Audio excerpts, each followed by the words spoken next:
Welcome to our episode of Biblical Archaeology from the Ground Down.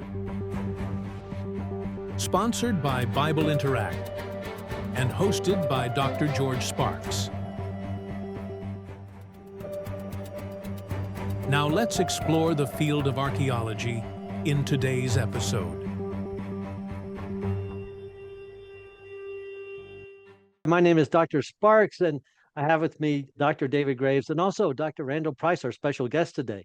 This is Biblical Archaeology from the Ground Down, sponsored by Bible Interact. In introducing my guest, Dr. Randall Price stands among America's prominent biblical archaeologists. He is an author, a lecturer, and known work for his Dead Sea Scrolls and also the Temple Mount. He earned his master's degree in theology from Dallas Theological Seminary and his PhD in Middle Eastern Studies from the University of Texas at Austin, with graduate work at the Hebrew University of Jerusalem. He was a distinguished research professor at Liberty University from 2007 to 2022. He continues to lecture and lead tours in the Bible lands through his organization, World of the Bible Ministries. And I also seen, Doctor, that you got an award for over 100 tours. Is that correct? We've done 116 now. Okay, Yes. so I'm behind the scene, but 100 tours. And I think at that 100, you got an award. Yeah, that's to Israel, but other Bible lands, of course, I'm not counting, but Israel seemed to be the one we wanted to have a number on. Okay. He has served as the executive director of excavations on the Qumran Plateau since 2002, the site where the Dead Sea Scrolls were discovered. In 2017, he co-discovered the first new Dead Sea Scroll cave found in over 60 years. I believe, David, you were there too. So this is a unique opportunity here. He's a prolific author, has written and co-authored over 30 books. His work has been featured on Natural Geographic and the History Channel, and also the Discovery Channel. So welcome to our program. You also have recently a new book that's going to be out. Is that correct? Yeah, we'll be out for a year, but it's a new book on archaeology. It's trying to draw together all the most recent information from excavations. As you know, those happen almost all the time, so it's very hard to keep up. But it's also has chapters on archaeology and apologetics, which the intent of the book is to try to not only give evidence for many things, but to, as it were, use that evidence to help lead people to a sincere and solid faith in God and His Word. Also, next, you had on display at Liberty University, I believe, a Bible museum, but now it's going to be relocated. And you're looking for people to support this endeavor. Can you tell us about that? Yeah, it's a very nice museum of biblical archaeology. It carries things from the earliest part of biblical history through the early church, 3,000 plus artifacts. We had very nice displays. But when I retired from Liberty, the museum went with me. And so we have it in storage, and we're looking now for a new location. We're looking for investors who will be wanting to get this biblical museum going. It's very important, not only for history, but also to explain to people just where they fit in this whole biblical story. Many people just look at things as a story. These are actual facts. This was all history. The Bible and its historicity is very important. It grounds us in the knowledge that God really worked in time and space and history. So we want to get this thing up and going again. And I know, George, you're familiar with all these kind of things.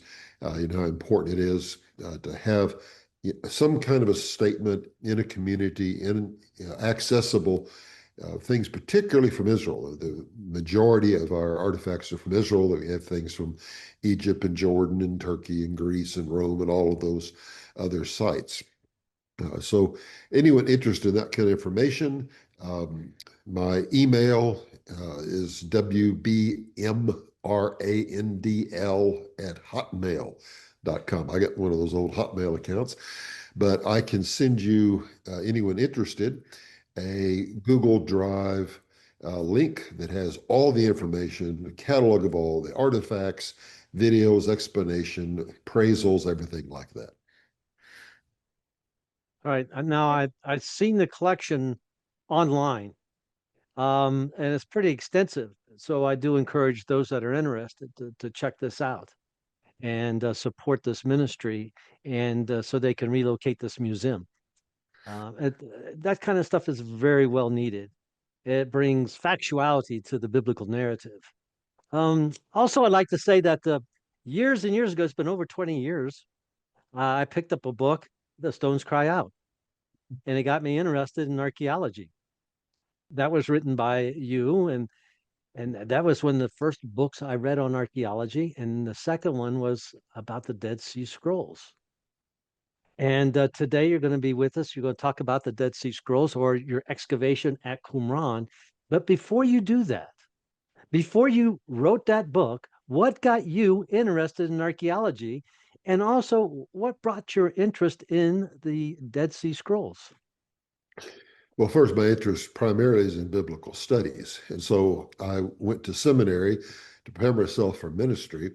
In the midst of that, I realized that these pictures and all the information I was receiving, which was the context of Scripture, that is, the lands of the Bible and the world of the Bible, I didn't really know.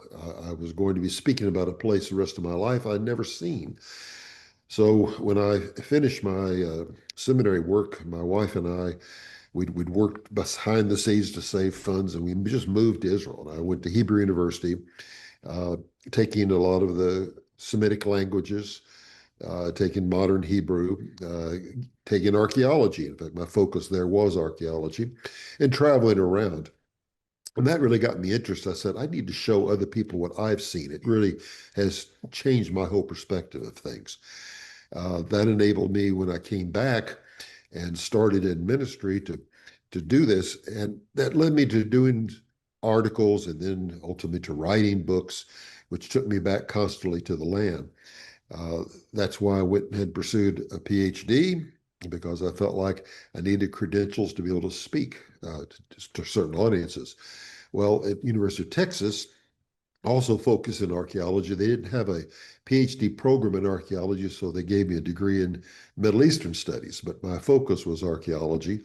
And that took me back to Israel to work on digs with the university, also to be able to teach biblical archaeology at UT for a little bit.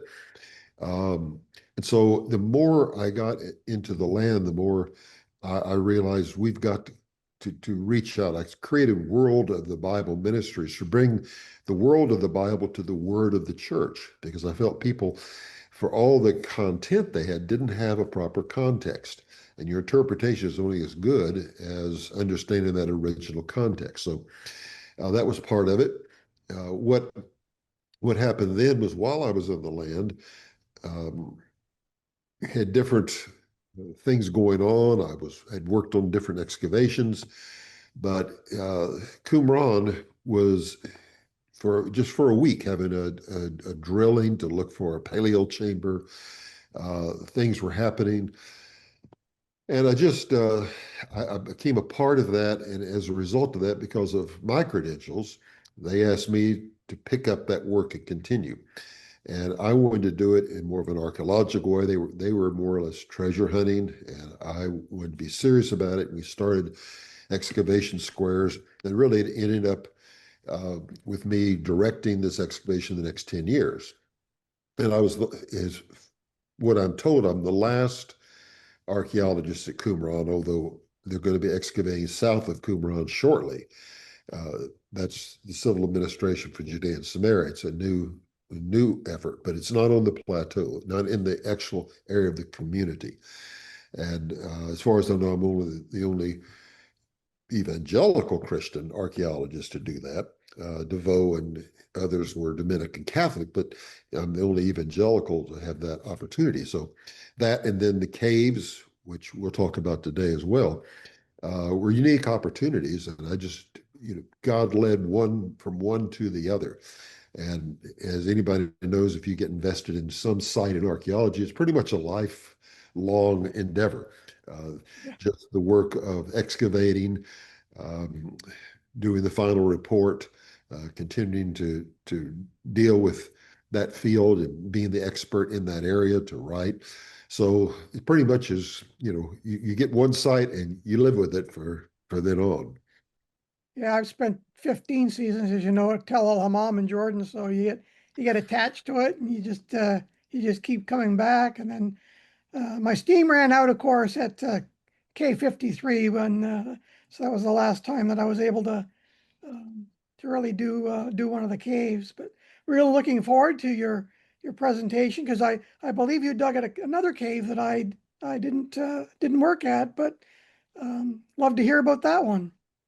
Okay, I didn't put that in the presentation, but I can tell you about it, after Yeah. I finish the presentation, because we actually did 3 more caves after that, and I still have 2 on my list to do. And the Israel Antiquities Authority kind of took everything away from us who are foreign archaeologists and began to do the same type of work that I was doing. And let me just say they found the same type of things we found, but nothing different. So it's been more of the same. And no one has published anything, including me. So I've written some articles in different journals. But other than that, what people are going to see here is really the first exposure of this material to a public audience. That's going to be fun. So, in your experience out there in the field, what would be one of your, I'll just say, a wow moment, like a wow, a discovery, something that happened all of a sudden? Well, one of the things would be what I'm going to show you this morning. We uncovered an intact store jar with a sealed lid. And at Qumran, that is quite unusual. You find the jars, but you don't usually find them sealed. And this was a wine jar. It happened to be in the context of these animal bone deposits. So everything about it was important. And we, didn't know what might be in there. And I remember it was Shabbat, and we had to close. It was Friday, and so we had to close everything down until Sunday. And you have looters always coming out there. So I was going, oh, what are we going to do here? So reburied the thing to an extent. And I spent the night at Qumran just guarding it and saying, what could be inside if we open the lid, because there's a scroll in there. Probably not, but you can dream. It turned out that it was a wine vessel. It was the residue of wine from over 2,000 years ago. Sent the jar to Barcelona, Spain to be tested. And so these are first. This is the first intact wine store jar. It wasn't from Qumran itself. It came from Moza nearby in Jerusalem. But all these things are important in the story. The wine was fermented grape wine, not date wine. There's a lot of things, but just exciting to have found something and then have to sit on it, not knowing, what's in it is one of those things. Yeah. Yeah, it This sounds like one, I'll show you some pictures of that shortly. that sounds this fun. jar right here, Randall, we excavated that in an Iron Yeah. Age residence. It's big. It's a big Iron Age storage jar. We found that intact, about 8 inches below the surface, and I thought I was going to have to sit on that all night as well. But we did manage to get that one out, because, like you say, if you don't get it out, it's gone. Yeah. What was interesting about this one, and when you see the pictures, you'll understand. We had the square, and we left part of the bulk to be able to get wheelbarrows in and out and walk in and out. And it happened to be when we finished the whole square, we were going to excavate that, and that's where the jar was, right where we've been walking over it, constantly. So, you never know. No, you don't. I got another one behind me, the same deal. It was in the bulk, and yeah, you never know what you're going to Amphora? find. Oh, I'm looking at your virtual background, but yeah, Well, all the pottery there is actually real, but yeah. I sort of I put it on the shelves, but I wanted some place to display it. And they're not all here in my office. I have a few artifacts, but these are all back in Israel or in Jordan Mhm. and Israel. Shiloh, there's some stuff from Shiloh there too. But anyway, if you want to start your PowerPoint up, Well, let me do that. So I'm going to put my share button here. To do that, there it is. So we're talking about the site of Qumran. This was a plateau separated on one side by the Wadi Qumran, which is a dry riverbed. On the other side, simply by a little bit of desert before you got to the Dead Sea itself. It's at the northwestern shores of the Dead Sea. What you're looking at here is an aerial view of the plateau. Uh, when the excavations first began, and this was recognized as a site, Roland DeVoe, who was a Dominican Catholic from the École Biblique, began the excavations, and he was there from 1951 to 1957. And that's the famous community buildings that tourists go to see. They walk through the site, they see the scriptorium, they see the dining hall, they see the various mikvaot, which are the immersion pools, and all of the water channels. And, you know, just the fact that here's a community still debated as to who they were, living out in the desert, maintaining an existence, and that ended in AD 68 when the Romans came putting down the first Jewish revolt. So we have his excavations. These are followed about, let's say, a little more than 10 years later by Yitzhak Magin and Yuval Peleg, who were Israeli archaeologists. They excavated outside the eastern wall that's there, quite a number of squares. They put out a final report. Basically, you know, more pottery, more things related to the animal bone deposits, which we'll discuss in detail. But they thought of that simply as garbage that was discarded. They didn't see the community in a ritual or, I would say, religious way. They identified this as something totally different, a pottery factory. Had nothing to do with anything related to a religion itself. Very different interpretation than Roland DeVoe, and also different from me. I tend to agree more with the instincts of DeVoe. This was certainly a Jewish community that felt very strongly about ritual purity and about they had an eschatological hope. All this fits in very well as we look at both Old Testament studies and New Testament studies. So when I came along, I started in 1996 with James Strange. He was the one who was doing this week-long excavation, and he was working at Sepphoris and really didn't have any desire to continue because he thought he had done everything. They were treating the plateau, this whole area where you see my name and the title there, as simply a barren plateau. It was something maybe where they raised some sheep or there was a date plantation, but other than that, nothing that they saw important. But when I started, we changed all that picture because while this may not have been a place of use for residents, there's a lot that was going on there. And so my excavation spanned this 10-year period. And that's what we're going to look at. One of the things that came out of Jim Strange's excavation, it was really accidental. They used an excavator to dig huge holes. And in the process of cleaning up, these two pieces of ostracum were found. And what's interesting is that when you join them, you had a text. A text is a receipt for a donation of property to a group called the Yachad, and that may be the name on this actual document. Nowhere do you find that any kind of text except in the scrolls themselves, and they call themselves this. Simply, it means community. It's all the idea of Yachad means. But it gave the impression that there's more stuff out on that plateau to be found, and that's what we were looking for. So here's just one picture of some of our squares. This is in the area directly across from K4.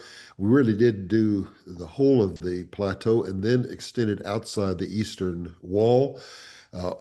Although DeVoe had a trench in that area, we felt there's stuff that might be left over. And so we continued on down. And so I'll show you some of the findings here. We first initially began finding these cooking pots and different type of store jars and taboon, which are ovens. So something was going on. And this is a Hasmonean period cooking pots, so late Hellenistic, Hasmonean. They were broken, and but they were all in with bones. So here's the store jar we talked about earlier. You can see it in situ, and there's the sealed lid. It's simply a bowl that was used for meals and then set on top of the jar.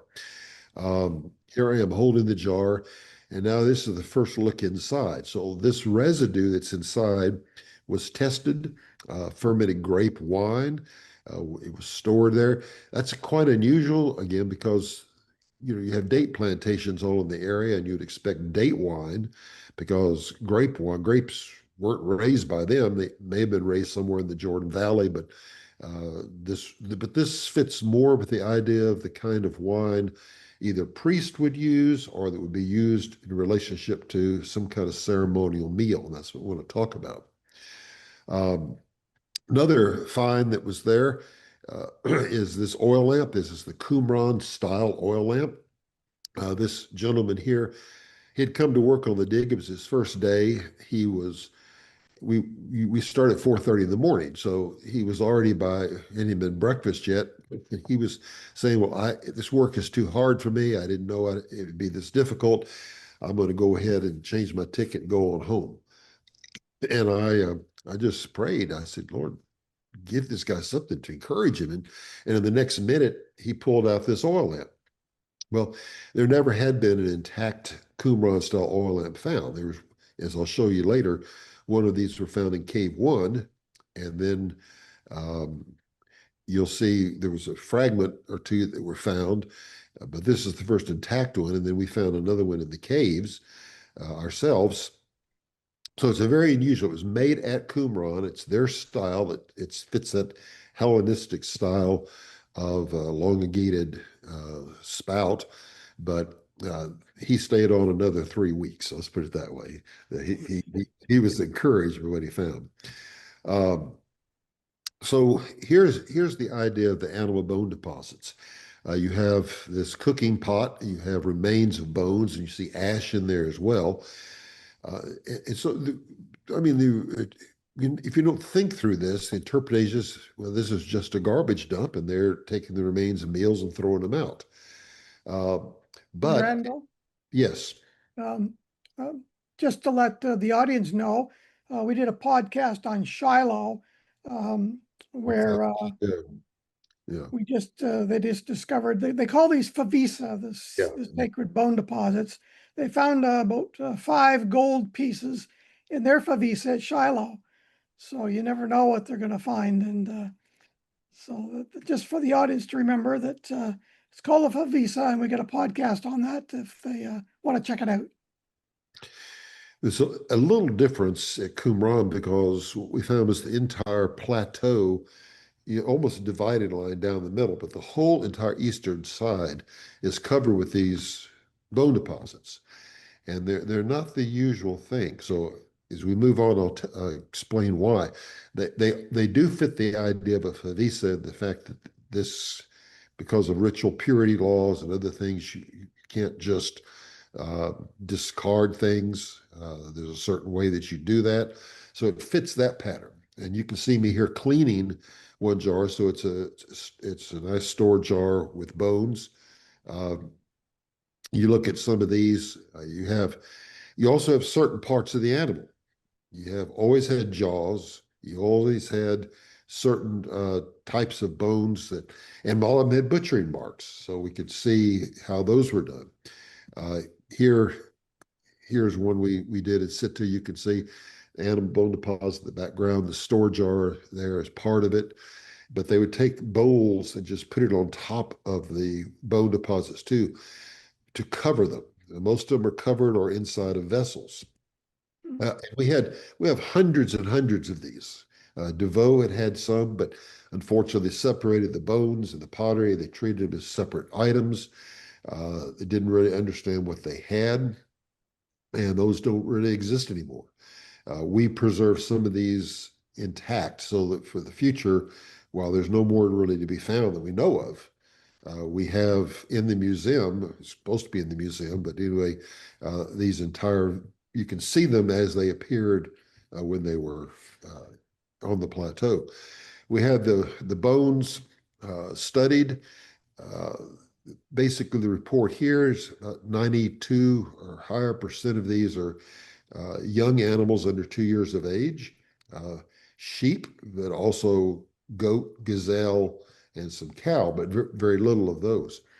What's interesting is that these are the type of animals and the age for animals that you would find if you wanted to use them for some purpose other than just eating. You want to wait till they're bigger to eat them because you have more meat.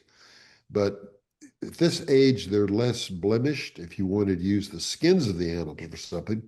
And all of these bones and the deposits were made in the Qumran 1B period, which is the time of scroll production, the time when we date most of the scrolls as having been produced.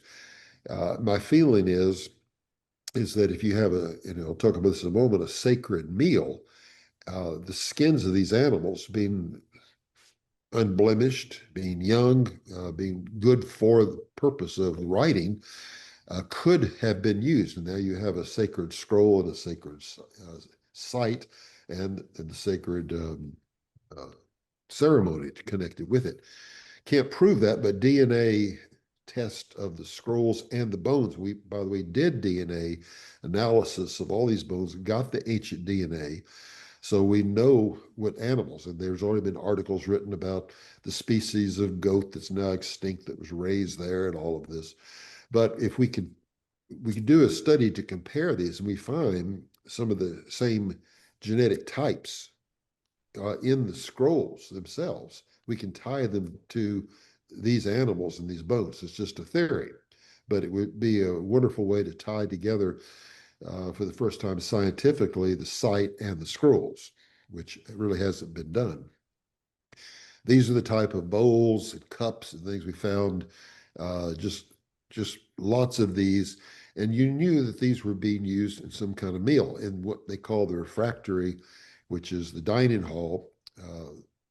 Part of it, when there was an earthquake at Qumran and this room was destroyed, when they found 1,000 of these vessels still in situ that they hadn't even cleaned up after the destruction. So there's a lot of these things were used as part of the community meals. One of the curious things, and you can see the bone deposit here, we had these standing stones. They call them matziva, singular, matzivot, plural. But in all these places, you have these standing stones. Here's another picture of the standing stones. These are collapsed standing stones.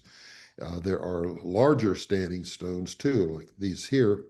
And I have dozens of these connected with these bone deposits. Now, why would they be there?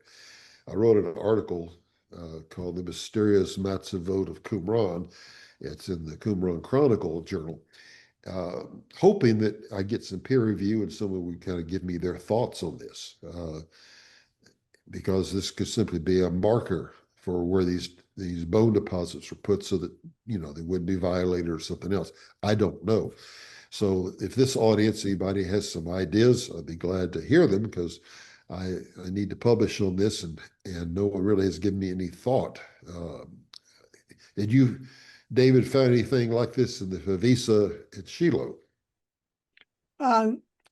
No standing stones that I'm aware of thus far, but that work has just been worked on the last year or so. So we're going to have Jordan McClinton, who is the guy that's in charge of it. He's doing his PhD on the Favisa there. Perhaps he'll have some more information for us in the future. If I do hear, I'll pass it along to you. I mean, this is just outside where the area of the Mishkan is expected to be. And you can see this would just be a regular place of deposition. But in this case, this plateau was in use. And so these things being buried may have been some need to indicate where they were so they wouldn't be disturbed. I don't know. Now, any writing on any of them? Not that we've ever found. No. Okay. Nothing. Just they're shaped stones. Most of them come from outside of the community, imported stones. So you have this document found at Qumran, 1QSA, which is Rule of the Congregation. And on it, there is what's called the messianic banquet, or a statement about a communal meal. And it speaks there about the high priest, speaks about the men of renown sitting together. It talks about the Messiah of Israel coming in. It's a meal expected at the end of days when the Messiah comes, and they have this order laid out what they're going to do. And it talks about the bread, it talks about the wine uh, being used. And so this has been thought of as kind of a precursor to the Lord's Supper, the idea that when you have, in this case, if this was a Passover Seder, and there's the initiation using the cups of wine or using the bread. And of course, in something like this, as the New Testament tells us, as often as you eat this bread and drink this cup, you proclaim the Lord's death till he comes. So there's an anticipatory aspect of this related to the return of the Messiah. So they read this, of course, in an initial sense of the Messiah coming, but it may be there. It may be that there was a sense in which they were rehearsing this messianic banquet in anticipation of being participants in it. So we don't know, but I'm trying to work through all these details now. But if so, these animal bone deposits are not simply a barbecue that went bad, or trash that was thrown out, or simply trying to preserve remains as they did at the time of the temple, although this would be the reason why they did it the way they did. But it would relate perhaps to this text from their own community, explain why these bone deposits existed. This is part of this special ceremony. So this is things we're still working on. The pottery, here's just a little repertoire of pottery from the Qumran. Yeah. It's the whole thing with the Essene theory versus other theories of who they might have been. And I'm sure, I think through time, they changed with this long period of time. As you look at the different scrolls, you see Sadducean influence, and then you see Pharisaical influence, and some Essene type of Essene type, not necessarily, full-blown Essenism. So there's a lot of things to discuss on that. But here's something interesting. This is kind of our segue to the caves. This is one of the original Bedouin who discovered the scrolls. There's an article on him in Jordan that I found. It led me to him when he was still alive in Bethlehem. Took him back to the caves. He reenacted this on film for us. But what was in cave one were these same type of cooking pots, same type of oil lamps. If you lay them aside, here's from cave one. Here is from our plateau. Here is, the typical cup, bowl, same thing at Qumran. Here's cave one again. Here's our lamp, and here's their lamp. So the issue is, did the community at Qumran produce the scrolls and hide the scrolls? Those are still ongoing debates. And I think if we can identify unique pottery from Qumran, just as Magen Broshi and Hanan Eshel showed a connection between the community and the caves in the north. You could see that the paths were still there. They found hobnails from shoes, they found coins, and then they found also the same type of pottery there. So you can see there's a connection. We shouldn't doubt that, even though some do still have the Jerusalem theory. This led me to the caves. I wanted to see if we could find more things in the caves that might help me understand who was at Qumran and if there was a connection between the two. What I used, I had access to someone who had this government satellite. We could task that, and he was willing to help me with this. Couldn't afford anything, but he was willing to help me. And I said, well, since we're finishing up here at Qumran, I'd like to see subsurface if there are any type anomalies or any type of metal or other types of things that could be here. And so he scanned the area where I was working, and that's a subject for another show. What we've done there and what we know is beneath there, which has not yet been excavated. But he also, I said, can you extend it just a bit? And he went over into about a kilometer or so to the south, uh, where no one really had bothered to do anything, and said there's metal here and there's metal there. So I went up with a man from the Army Corps of Engineers and did the GPS, and we climbed to this area where there was a cave, and I'll get to that. How we found Cave 53 in the first place. Didn't know what we'd find, but I knew the potential existed. And so from both Cave 53 and the next cave, 53B, which I think may internally join, we found metal objects, plenty of metal objects that would confirm what was there. And so this was how I got led there. But it was from the time we did this in 2010, it was 2017 before we were actually able to get the permit and get to do the work. So that's where we were. So David was a part of this excavation. You can see this cave. It's kind of interesting as you look at it. Here's our part of our excavation team. We had people come in and go in as you do in all excavations, but there's David next to Oren Gutfeld, who was the co-director with me on this. And so here's inside the cave, really before excavation, you're looking out, you see this pillar, this column. That was interesting because that was put there in the past to hold the cave up. These are marl caves. This kind of stuff collapses very easily when you have frequent earthquakes in the area. So they were trying to protect this. The area to the right of the picture is digging that was done back in 1993, and simply trying to go, because of the Declaration of Principles, certain areas of Israel were being turned over to the Palestinian Authority. It included Jericho and Bethlehem, but it also on their map was Qumran. Every time I tried to get work done, they said, well, that's going to the Palestinians. And they were very strict about things. So different archaeologists came to do survey work, and they simply dug a little bit, gave a report what was there. Unfortunately, all they found on the top layers up here was some Islamic pottery and nothing else. And so when I tried to get the permit, they would say, well, there's nothing there but Islamic stuff. And I said, well, I've done my own survey, and I find Second Temple period pottery, and I think it's worth the effort. It's up to you. It's like that. And so, but you can see this was a residential cave to some extent. As we did our excavations, it's like any excavation, hard work, but this is a tunnel, just a little narrow passageway to the side, it being about 60 feet deep. And a lot of work had to be done to clear this. Along these niches, you see we have scroll jars, perhaps scroll jars, but certainly jars that were used for depositing things.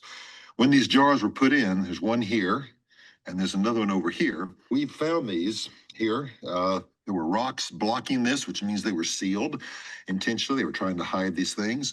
We have these large parts of the store jar, a base over here, a rim like here. All right, all things which are typical of the kind of jars and other caves at Qumran.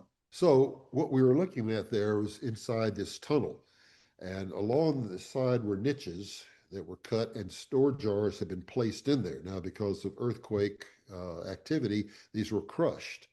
So we found all of this massive amount of pottery in there, as well as other parts of the cave. For instance, one of the things we had to look out for inside were boulders like this that you might think were just random, but they tended to be placed. They were, as we removed the boulder, what you'd find was a cut niche with jars on it, which became very important to us as we were doing the work.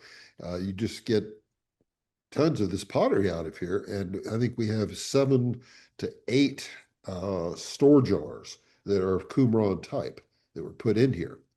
So, and some others see put together here. This one was very interesting because on the base of it, you had holes drilled. So the ties for this went from the bottom all the way up and connected to hold the lid on. And it's the first one kind of like that ever been discovered. One of the jars, as we were excavating, out came this little piece of scroll. And so this was important to us. We thought, oh, we've now got a scroll.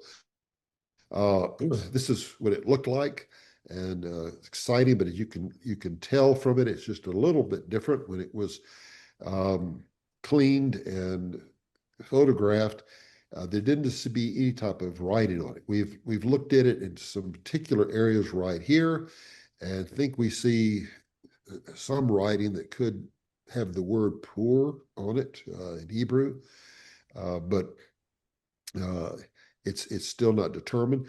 They debated a year as to what the material was. Is this parchment? Some others thinking it was a type of aged papyri. Finally, one woman said it was pomegranate skin. But it's interesting, the Romans used pomegranate skin for writing. So whatever this may actually be, it certainly at some point could have been used as writing. What was important, though, is what we found in the caves. We found these linen wrappings. You can look, here's a stored jar in Amman, and you can see the linen wrappings inside the jar. So we found the broken jars with the wrappings. And then in one of the niches, we found alongside these jar pieces, this long stick. It's not just a random thing. It was put in there, and this is what was used to roll the scrolls. You could roll them, and so that's how they put them into jars, rolled them up and put them in. And this was kept there for that purpose, to use and reuse. And we only have a couple examples of these anywhere. For our audience, I can verify authenticity of this because my role at the cave excavation was the register of all the artifacts. So I would sit there on the plateau all day, and they would bring me these things out, and I'd have to process them and catalog them according to the strata and the different areas they were excavated from. So it was pretty amazing. You never knew what they're going to bring out. And I remember the linen being brought out, and there was quite a bit of it, and having to process that in the special way that we had to do that. Dennis Mitzi, who's an expert in this whole area of cave work, he said it's axiomatic that if you find the linen wrappings of the scrolls, you had a scroll jar. That's right. That's why we know these were scroll caves. One of the interesting things, I'm not showing the video on this, but these were iron tools that were found also one of the niches in that tunnel. And when we first found them, you can see the condition of them. The thought was, oh, these were the Bedouin. They got in here before us. But we said, how's that possible? This was a sealed locus. I mean, there's no way we took tons of rock out. How could they get back there to that point and do that? And we showed these to experts, and they said, no, what you have is Second Temple period iron picks. And you can see similar ones in the Israel Museum today in the Shrine of the Book. So these were actually used by the workers to create the niches and to create the area for where they did their storage. So these are important things.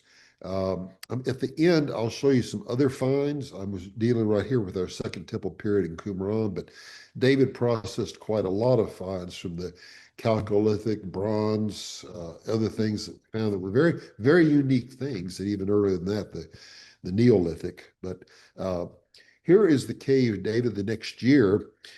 We were looking for a place, and I think we just ignored this. It was above the area where K53A was, and it looked like nothing. If you look at me inside this cave, it's just, would you have thought anything about this? It's just nondescript. But those are the kind of caves that were preferred because they're so obscure. Right. So right at the very beginning of the excavation here, we're at the entrance to the cave. I'll show you what was happening here. So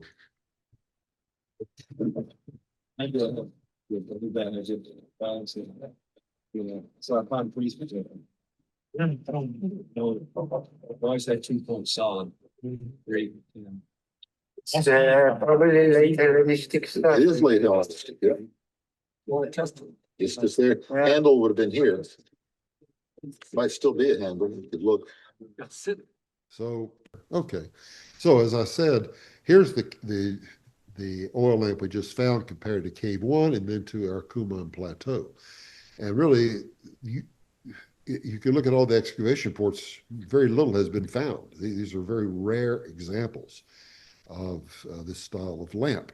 Here's cave to the south as compared to the cave in the north, and then the Qumran Plateau in between. And the same type of pottery, which is unique pottery. And as this was found right at the entrance to this cave, you know that they were coming and going and leaving these lamps, like a flashlight left in reserve. So as I began to get into the cave, found lots of the same type of pottery. I'm not sure we have scroll jars here. I think this is a residential cave that served the people hiding things in the other. This is a cave next to the cave where a discovery was made in 2017 of scroll jars. And our expectation was that this nearby cave might continue that practice. Already in our excavation, we found a beautiful oil lamp from the late Hellenistic period, same period as Qumran 1B, the time of scroll production. This is only the second day we've been in the cave, and we found this portion of a storage jar. You can see the bottom portion. I'll skip some of that. Let me move on, because as you start excavating in this cave, again, you have these look like fallen stones, but a little more careful observation, especially to the ones to the left of the screen, these are placed stones. So as we came to the excavations, you can see these were put there for some reason, and behind this is an installation. And it opened up into another very large section of the cave. But right at the entrance, and you can see in the picture, there is something hiding, and that was a very beautiful bronze cooking pot. And there's not been one in this condition found anywhere. This is late Hellenistic, Hasmonean. It was a bronze cooking. This is, again, what the radar from the satellite indicate, these bronze items. Here's a picture of it. It has a little decoration on it, perhaps an engraver's mark. Don't know what it might be. There's a Roman mark called an augur, but don't know that either. If anybody has any insight in this, let us know. We found the iron handle that supported the jar. The iron doesn't hold up as well as the bronze. So this is what was at the top of the thing as they hung it and used it for cooking. But because it itself is a treasure, it was buried or left hidden in this cave. Other things that were found we found just a number of iron arrowheads, but this bleached white woven garments along with strings. You know, the Qumran community was unique for wearing, there's these white linen garments. Josephus talks about it as they go up to Masada, and this was a unique thing about them. So my thinking is this is perhaps part of the same type of worn garments, used garments, or what was used to wrap those scroll jars that David had processed. So that's there. Now let me just return to some of the other finds. You can see these caves, because of their strategic location, viewpoint, other things, looking over the wadi, they were used from antiquity. So here we have Neolithic period, the Wadi Raba pottery. We have Chalcolithic stone seal, arrowheads. There is an obsidian blade that was imported from Anatolia that was there. This early bronze sickle blade. We had these are those arrowheads again that were there. An inscribed stone of some sort. Still don't know what this is. It's lined for something. Plenty of olive pits, and we had, like at Qumran, we had date pits. Here's an early Bronze Age stamp seal. All this stuff coming out of this cave, quite amazing. Shell beads like this. bone tools like this. And then, David, this came out after our time. When the winter rains came in, it washed out an area that we had left unexcavated because it's a dangerous area. And this chalcolithic jug was found. One of the fellows who'd been volunteering on the dig, who lived in Israel, happened to be hiking, and he came into the cave and saw that and called me, and I called Oren, went and retrieved it. But it's interesting, in the whole Dead Sea region, only fragments of a chalcolithic vessel have been found.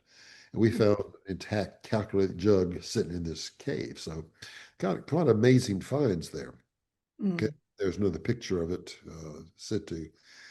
It shows two things. It shows us, one, that plateau was much in use, had a great deal of things to be found that relate to the interpretation of the community and their religious practice.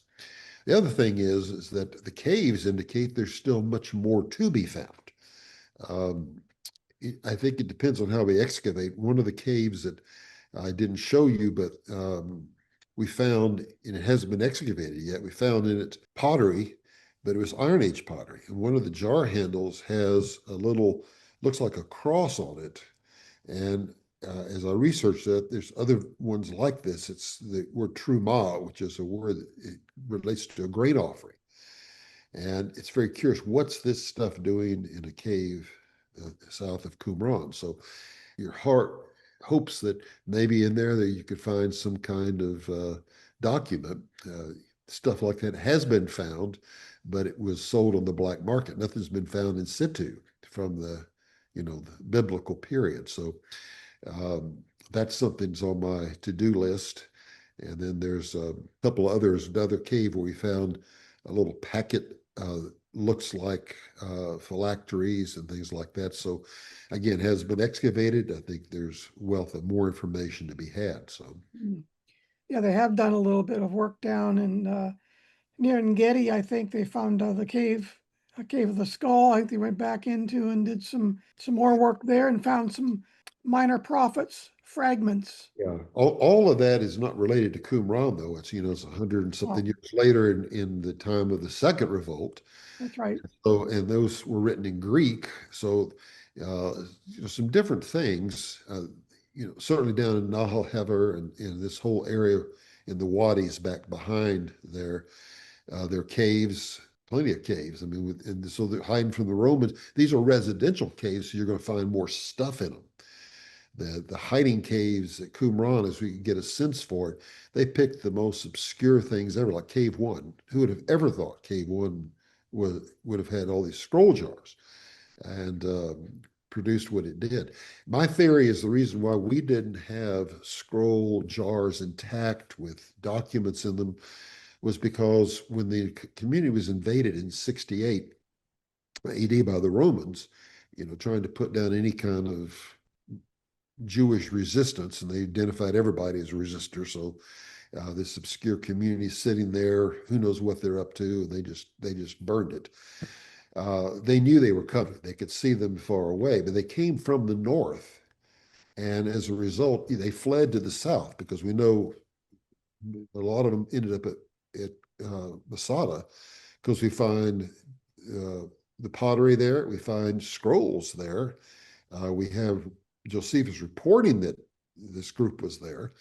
So they fled there, and on the way, they went to these caves in the south and left the jars behind, took the documents with them.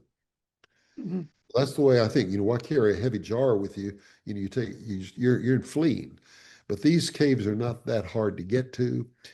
They weren't blocked from, like the caves of the north were, so they could retrieve these documents. Mm. So that's why we find them in the north. We don't find them in the south, unless we happen upon a cave that they just didn't have time to get to. Randall, perhaps you could explain to our audience why they might be confused at some points between cave number 53 and cave number 12. Okay, yes. First off, cave 53, the number comes from that 1993 survey done by the Antiquities Authority in something called Operation Scroll. So they just were numbering all the caves they surveyed. So when we got to the cave, it had number 53 on it. Because we found scroll evidence in the cave, because and really no one has denied there were scroll jars there, and there were wrappings for the scrolls and ties for the scrolls, all of this, and even a piece of scroll. They don't deny that it was probably a scroll cave. They still are hesitant because no actual scroll was found in it. But again, if you have all these other pieces, you had this. It's undeniable. Well, if that's the case, then we found the first evidence of a scroll cave since, let's say, when was it? 50, anywhere between 53 and 55, when Cave 11 was the last documented cave. And they found nothing really in there either. This was all from the Bedouins' report and the stuff that was given to them. It wasn't until we had some recent survey work done in that cave that some fragments of scroll stuff was found. But that was the last of the scroll caves. So if ours is the next in line, we should be Cave 12. I can't get that as an official designation. I put 53, /12. But I think, this made history, one, because it was the first time a scroll cave or any kind of cave with finds were found south of Qumran that could be connected with the Qumran community. So now we know they weren't just going to the north to hide things, they're also going to the south. So about a kilometer on either side of the community. I assume then that they've made perhaps some research in trying to connect maybe that piece of parchment that we found with the existing scrolls, and if there's any kind of a match of the materials. Not that I know of, and it's been frustrated in one sense. Anything that's being done in this area, you have to have an institution behind you to get things to happen. Right. The labs, people who work the labs, there's a lot of politics involved, so it's very difficult to get certain things done. And this is kind of fallen between the cracks. And I've just been amazed at, you find something like this, how little it actually has been mentioned or dealt with. Because we did the caves, and all the caves, by the way, are being done on salvage permits. So you don't have to publish. You can, if you want to, you can do a little quick write-up, 1-page thing for a journal, Israel Excavations, journal or something like that. But a final report's not required. That's why I can move on from one salvage thing to the next. And that was done because of the criticism. This is still West Bank. It's still disputed territory. And the result is that no one wanted to really give an excavation permit for that because it's too controversial. And for instance, the École Biblique said the Geneva Convention permits them from excavating there. And they said, we're lawless in even doing the things we did.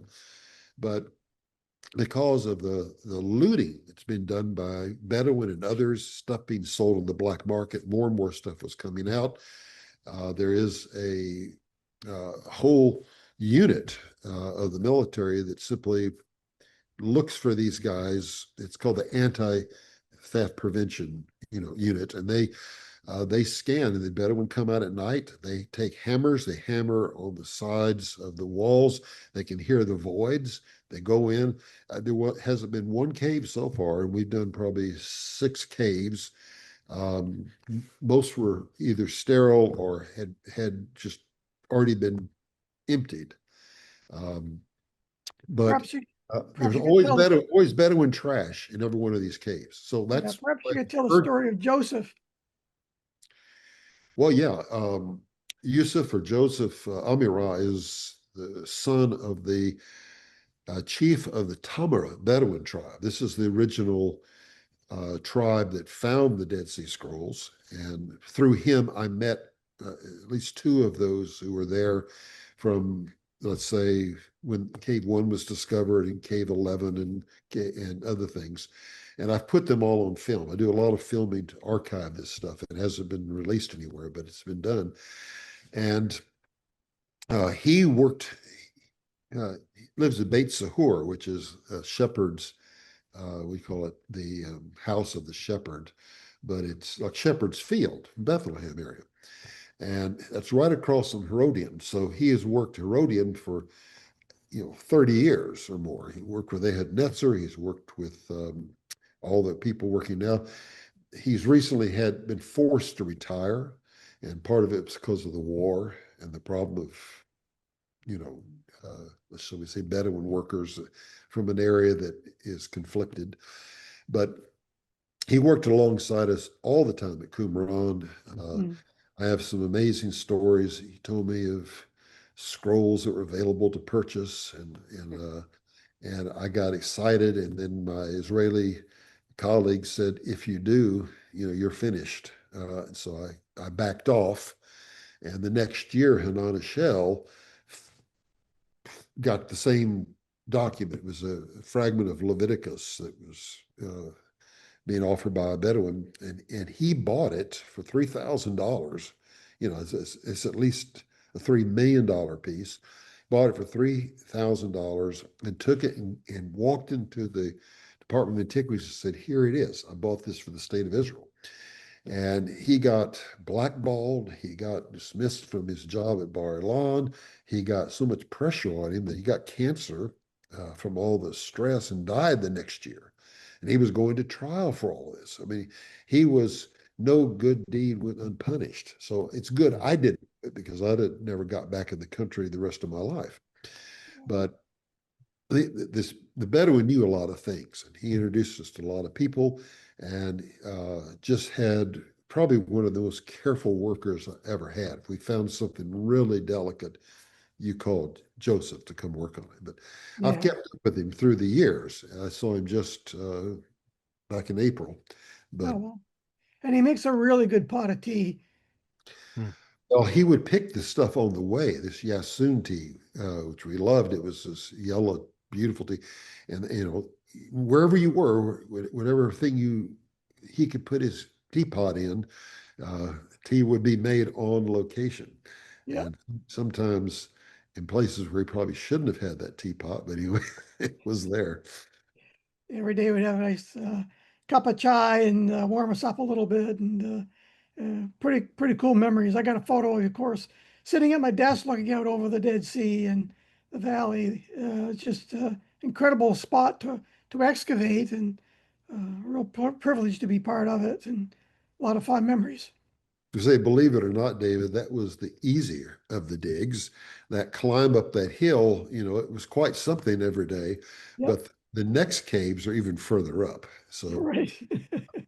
One of Dad had a heart attack, so I was struggling, and but I made it every day, and it was good exercise. And the good thing is that it's below sea level, so the sun's not as strong, and yet a great spot to work. So we pray many blessings on the future excavations and discoveries. And as we always say, God only knows what we might find and what may still remain and what mysteries we may uncover.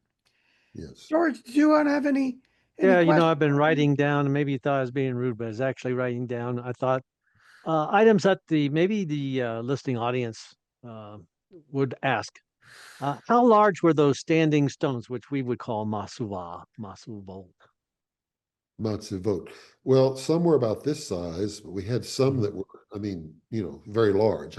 Is 3 feet. Okay. And most of them, though, were small. I would say probably some a little larger than the man's hand, and some mostly about in this level here. Okay, there you go.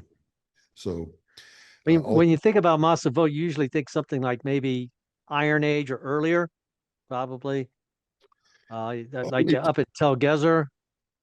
Yeah, but you think of those, and those are monumental size, but you think of those in terms of uh, stone as a substitute for an idol or a Right. sanctuary, or something like this. They're all cultic. And I don't think that was the case at Qumran. That would be totally out of character. So we do know these things were used as markers for things. Okay. I just don't know. I can't pin it down, but they had some association with the animal bone deposits because that's when I found them where these things were. Okay. Uh, Also, you mentioned we went through a lot of dates, and in archaeology we catch on. But you said Chalcolithic, Bronze Age, Neolithic. So what you're actually saying is, and you did give the hint by showing the artifacts, uh, people been living in these caves or existing in these caves for quite a long time. So it doesn't necessarily have to deal with Qumran and the Dead Sea Scrolls. These go back thousands of years. the people, I mean, when you talk about, let's say, when 8 people came off of the ark and began to repopulate, where did they live? They didn't tear the ark apart and build wooden houses. They couldn't have if they'd wanted to. You find all the evidence of living in caves. That's where people live. Those were great shelters.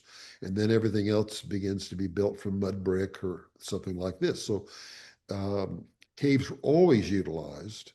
Uh, I mean, the Lord Jesus and the disciples used a cave there on the Mount of Olives. We found the cave. We know where they were, where he would frequently meet, particularly in the cold weather.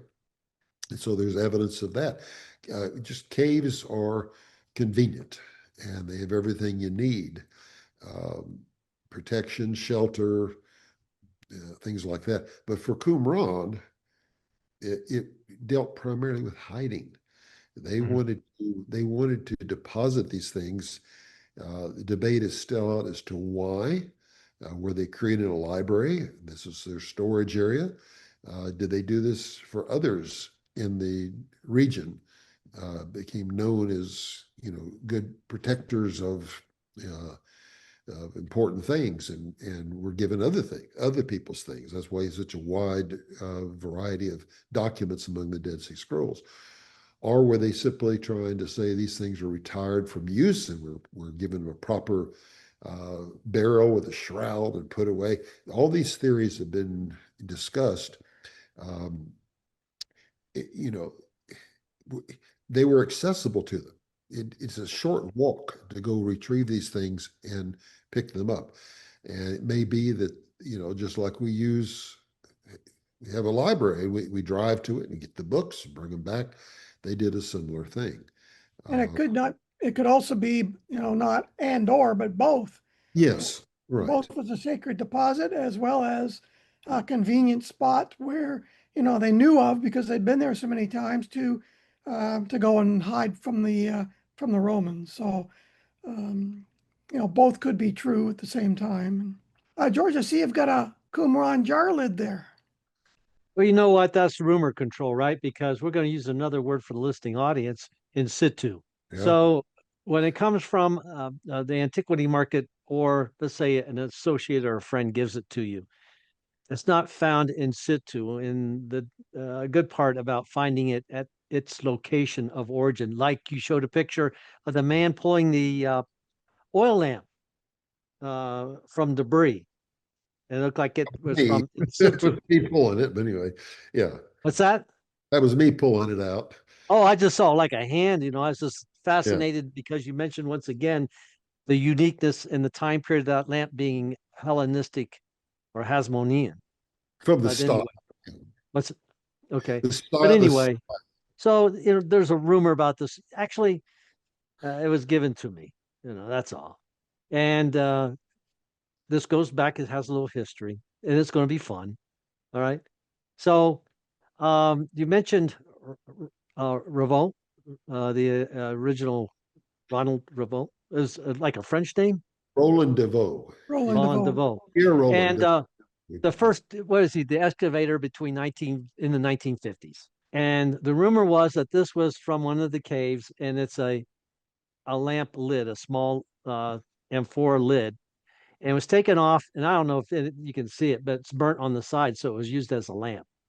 So the theory was that it was used as a lamp because somebody forgot them. So they probably took it off an M4 and used it as a lamp and then just dropped it or whatever. But anyway, it was possibly from Ravo to Yogel Yaden, who was the general archaeologist, from Yogel Yaden to Yaakov Mashura, who was a coin collector, numismatic curator for the Israel Museum. Yeah. And you could say, and one of his close friends, David Hendon. Yeah. Okay.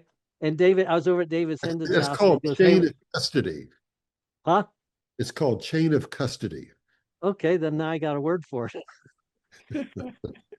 So then I was over at David's house, and we were big coin. Well, he's a big coin collector as well as an expert in biblical coins, and also he dealt with artifacts. And he said he told me the story. He goes, "Hey, just have this for your collection." You know, so it's just a story. It wasn't found in situ. Okay, so Herodian lamp, because you mentioned your lamps, and you said Hasmonean. So Hasmonean, Hellenistic, the time before the Roman period. So when we think of the time of Jesus, if you will, this is the time lamps. This is generally for the listening audience, if you will. And David, you triggered this. This is David's fault, you know. I know, I have to do that. We do a But show and tell every show. yeah, we So do. And you know, it's plain. It's a plain lamp, even though there are Roman lamps, and Roman lamps had images on them. At this time, lamps were made from molds, and it was very easy for them to manufacture lamps because they made thousands, and they would have scenes on them. Maybe a gladiator. It could be anything. Maybe it's a scene from the theater at that time, which the biblical word would be a hypocrite. All right. But for those observant Jews, if you will, such as at Qumran, the lamps would probably be plain because of the law of no graven images. And that could be a reason. This is just a bronze. I was going to say something interesting, George. I have about 300 oil lamps in my collection, but one of the Herodian oil lamps I have has a swastika on the bottom. Oh, the sun symbol. Yeah, Gamelia. Yeah. But I mean, it's just interesting when you display it and people know it's a Jewish oil lamp and they see that swastika, you know, to see, because later in history how that association came. But there's not these ornamentations are on the bottom. But you have Herodian oil lamps, of course, with grapes or vines or anything that's not a depiction of a living creature. So your next one. Oh, which one? Oh, this one's just a bronze inkwell. Now, I believe they found different selections of inkwells at Qumran. Some were, I think, mostly made of terracotta. Yeah, they're different. But this one's just a bronze inkwell. And you'd think this would be a stylus for writing, but it's not. This is for writing in wax. That is? Oh, yeah. Okay. Yeah. Okay, and then this is the eraser where they take the wax and smooth it out again. And we were saying, where do you ever see this? Well, it was used once in the movie Ben-Hur. Yeah. When he's making a deal, and okay, and this is a jar handle made of bronze, and it's just a handle. It was once attached to a bronze jar. But if you look very carefully, the face has been rubbed deliberately away. So obviously, I shouldn't say obviously, but possibly this was an item, a Roman item, Gentile, with an image on it. And it was in the possession of somebody of the Jewish faith. And being observant, they rubbed the face away. Jar handles like this were actually found in the caves of Qumran, where you're around.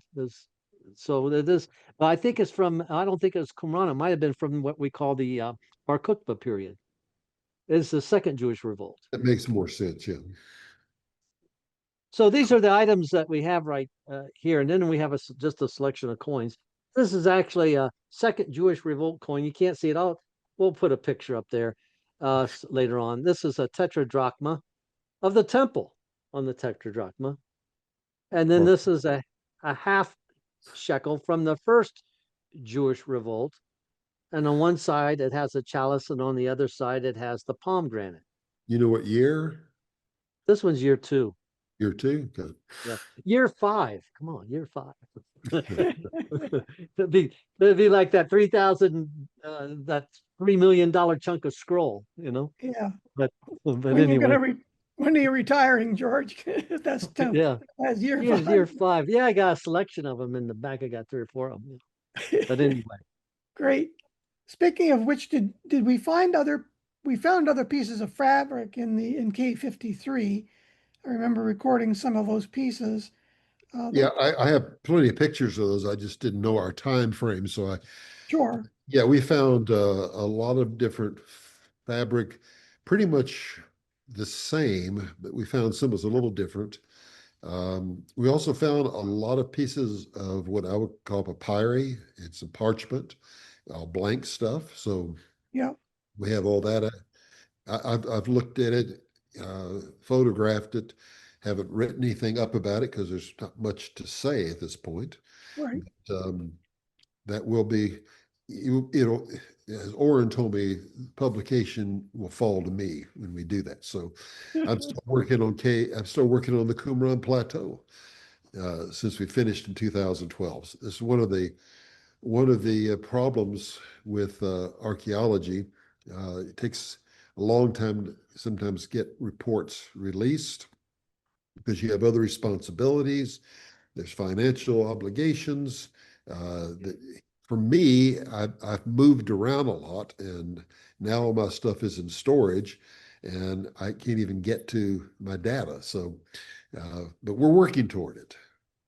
I hear you. I hear you. Yeah, moving around's not good. Where do I put that? And I've got stuff scattered in 3 different countries. So, well, Randall's been really great. George, do you have any other questions?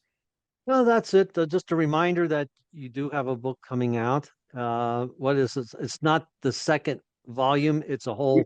Right, we don't have a title yet, and that's going to be worked on. One reason why we started to make this the second edition of a book, and there was so much new material that was added that the publisher decided they wanted to make it a new book, a different book, and they haven't entitled it yet. So this is all right at the beginning. I would say that I have a ministry called World of the Bible Ministries. It's worldofthebible.com, and publications and books that are released as well as other things can all be found there. So please avail yourself of that. There are a lot of documents and other material that can be accessed for free. And if anyone's interested in a museum or know someone, they can get in touch with Randall. We'll put your contact information at the bottom of our podcast Thank you. for others to get access to it. Well, Randall, it was really great to see you again and connect. It's been a long time, and I wish I was able to make another excavation and do another cave, but that'll have to wait for another generation to do that. Well, this has been a lot of fun, and I appreciate it that you're on our program. And for the listening audience, both Dr. Graves and Dr. Price were professors at Liberty University. Of course, they excavated at Qumran together and yours was Cave 53. But hopefully we can have another program because once again, we have an opportunity to have 2 people that were both on Mount Ararat. Now, not together, but you were both there. And I think that would be fascinating too. And once again, you give us another opportunity to take a look at your upcoming book and also to find some people that's going to assist in establishing another biblical museum. And there's a huge collection that can be acquired and then assembled at another location, which I'm all into because I like to collect too, but also put it together in such a way would I actually assist in explaining the biblical narrative. Once again, this is Biblical Archaeology from the ground down. Everybody, thank you for being with us. I always tell our listening audience where we're at and say we appreciate it. We are now at 315,000 subscribers. Not a bad go about for us, and we do appreciate it. Thank you for your time and have a great week. Thank you, gentlemen. All right. Thank you. Appreciate it.